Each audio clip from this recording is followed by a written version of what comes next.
Hey everyone, welcome to Two Car Pros. My name is Ryan, and today I'm going to show you exactly how to change the rear brake pads and rotors for a Lexus RX350 from the year 2008. This is the rear brakes, and I show you all the sizes and torque specs, and of course, all of the applicable links are located down below in the description. With all that out of the way, let's jump in.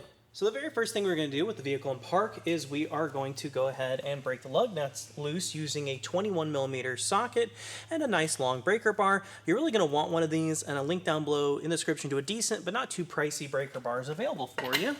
And you always want to break down with gravity, like that.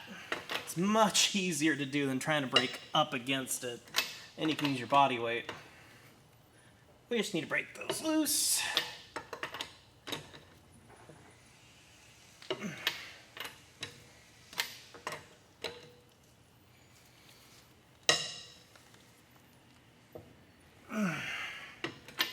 Just like that. And now we can lift the vehicle in the air. If you need a guide on how to use the jack and jack stands, a link is down below in the description for you. Now we can remove our wheel the rest of the way. I'm just going to use my 1/2-inch impact gun, but you could honestly just do it by hand. They're pretty loose. This is just going to speed things up for me.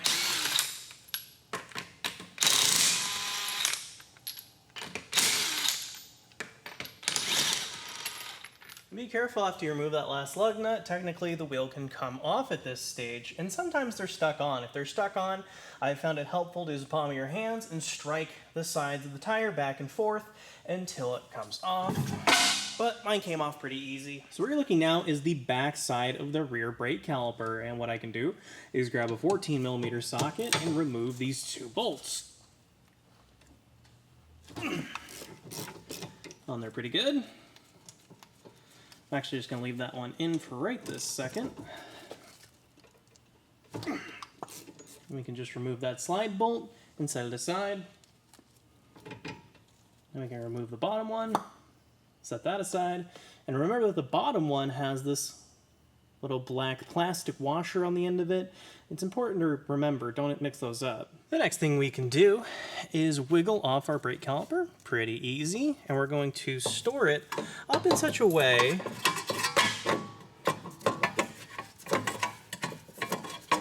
like that, so that way it can't accidentally fall down while we're working.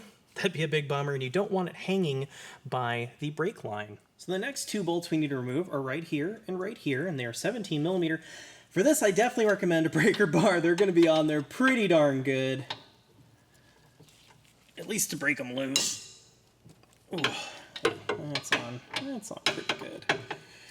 There's not a ton of area to work in here. There we go. That's better. Those are on pretty good. Really helps to break them loose with a breaker bar first. And they should just come off by hand after that. Be careful at this stage, because once these bolts clear, technically the rotor can fall off. And trust me, they like to look for toes, and it could easily do a lot of harm to you. So just be careful. So holding onto the front of the rotor, I can remove the brake pad and caliper mount straight backward. Now we can remove the rotor. Sometimes these are on super stuck, sometimes they just pull right off, so okay, this is on pretty good. You can see the corrosion kind of built up on the center register here. So what we're going to do is load up these studs with lugs to protect the threads. I'll leave them out a little bit. And then what I like to do is grab some WD-40 or penetrating fluid and spray it on this center register where the rotor meets the hub assembly. And hopefully that does some penetration work. And then we're going to grab a good size hammer, don some eye and ear protection, and strike this surface where my finger is. That is where you want to strike with your hammer. Never ever strike the rotor surface. You can actually break it, causing injury to yourself.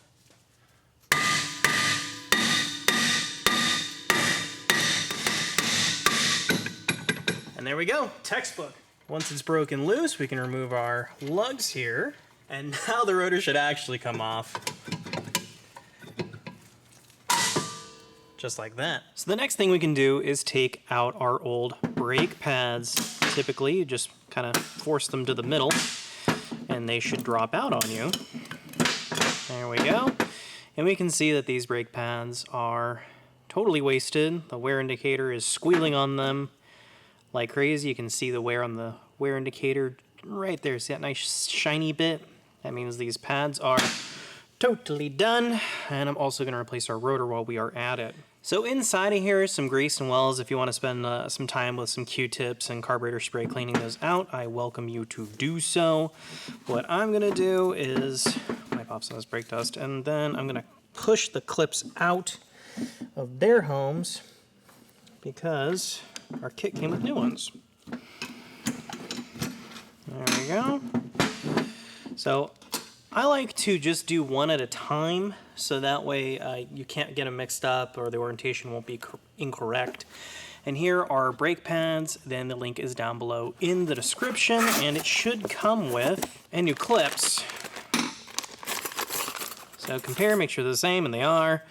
And those will just squeeze back into their home. Just make sure they are nice and lined up.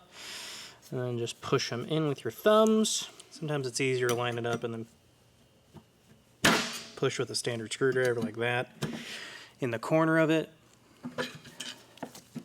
So if you missed that, it's like pushing right there. And just making sure that the orientation is correct, which it is, and it looks great. So we can do that for the other one as well. Make sure our orientation's correct, so it looks like this. And then we're just gonna line that up and then push it home.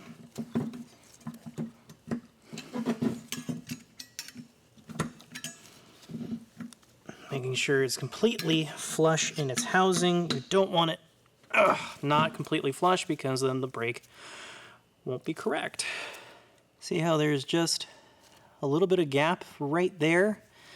That's no good. So we need to push up like that on it until it is fully seated in its home, like that. For both sides, all four sides really. Like that, and that looks pretty darn good.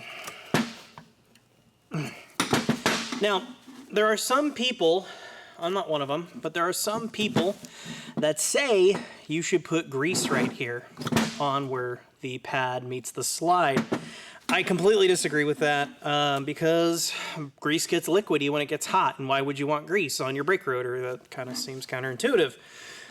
I disagree with that practice, but I'm sure there'll be somebody in the comments telling me why I'm wrong.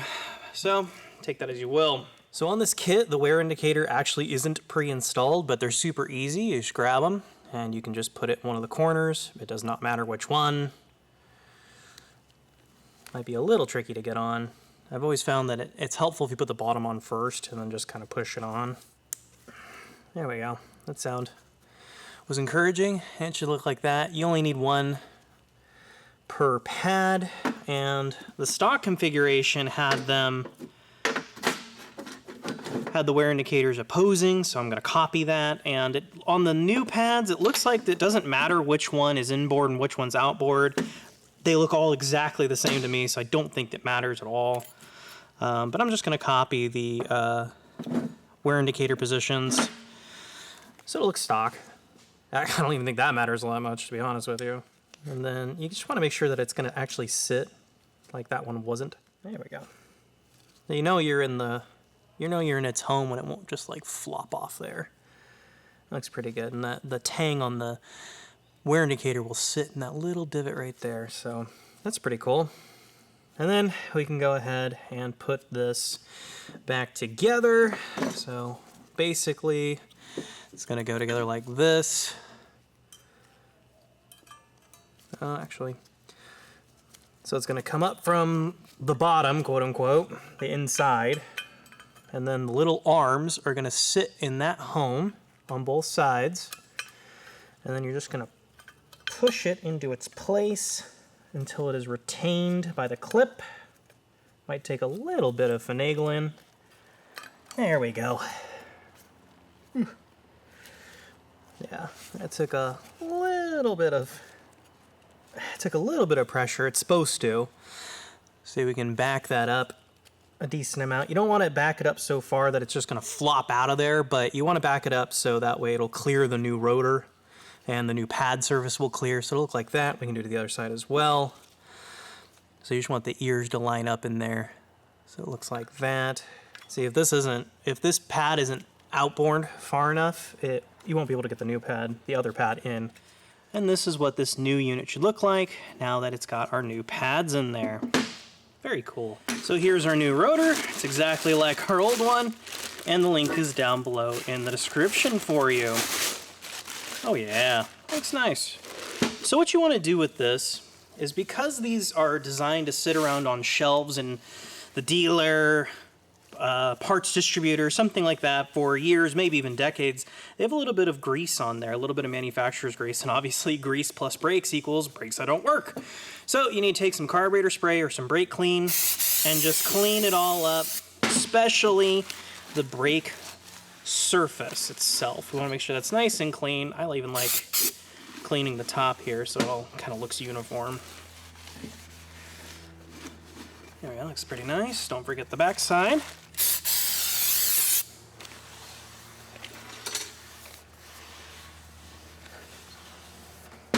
And there we go. This guy's ready for the car. So the next thing we need to do is retract our piston back into our caliper. And the way we're going to do that is by using our brake pad from earlier. This is one that came off the car. And we're gonna put that basically, more or less, where it would have been its whole life. And then you can either take a C-clamp and put it here to retract that piston, or you can use a big pair of channel locks. With that nice and stable, we can go ahead and turn our C-clamp very slowly. You don't want to just rocket ship it in there.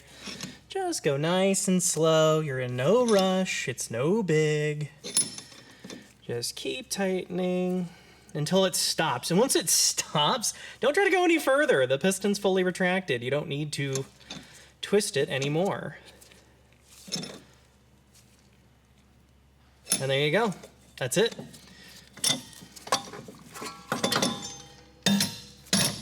You can tell when you're done, by the way, because this silver surface will line up with the body of the caliper. So when you're putting the rotor on, make sure that this hole right here lines up with one of the holes here, here, or here, or here, just so you can get the parking shoe adjustment right if something's wrong, but this one's fine.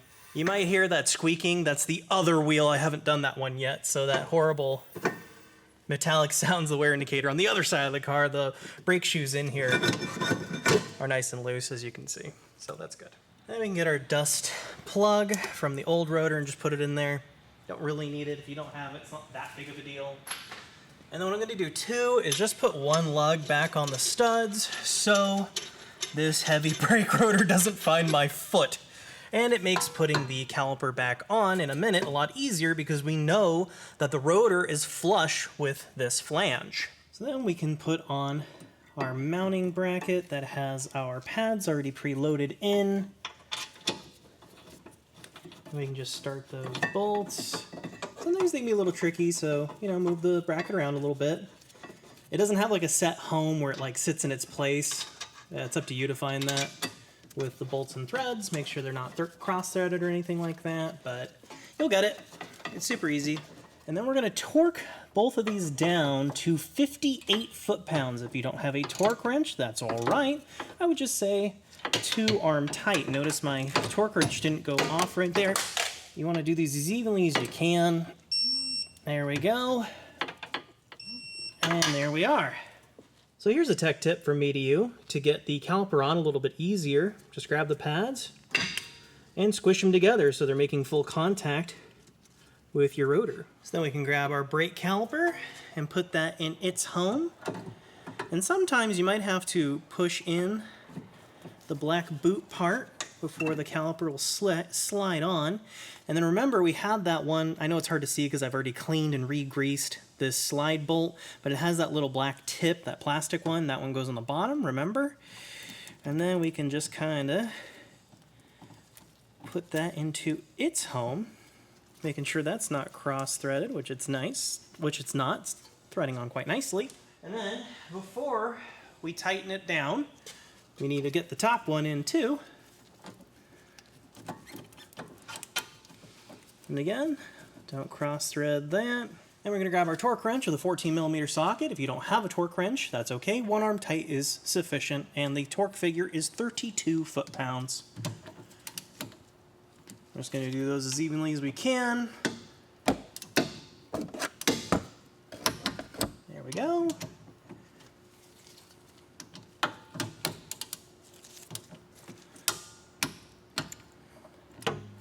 And there you go, torque to spec. And we can grab our tire, put that on. Make sure the wheel fits on that center register. Sometimes it'll be a little tricky. And then while it's still in the air, I'm just gonna use my impact gun and go in a star pattern. Don't worry, we'll torque it when it's on the ground.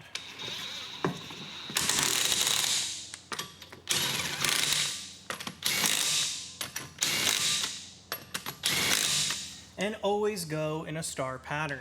And then we're going to load up our torque wrench with our 21mm, and we are going to torque the lugs in a star pattern at 76 foot-pounds. Again, go with gravity. Make sure the car is in park. You can even set the parking brake if you like.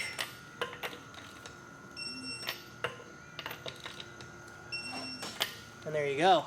So we're going to hop in the driver's seat now, and we're going to take our foot, and we're going to slowly depress the brake pedal, very slowly, and we're going to let that come up. And what that is doing, again, coming up slowly, and what that is doing is taking up the space that's now between the rotor, the pads, and the caliper. So we're just going to slowly do this.